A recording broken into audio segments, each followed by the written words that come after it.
Ноги на ширине плеч. Левую руку заводим за спину так, чтобы плечо встало на место. Голову наклоняем вправо. Правую руку кладем на голову.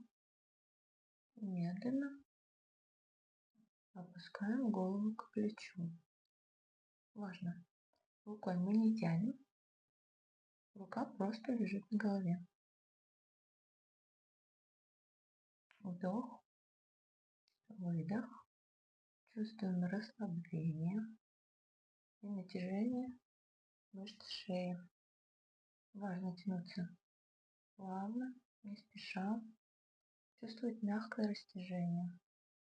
Никаких болевых ощущений быть не должно.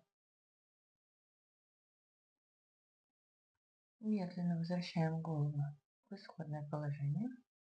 Меняем руки. Повторяем это упражнение по 5 раз с каждой стороны.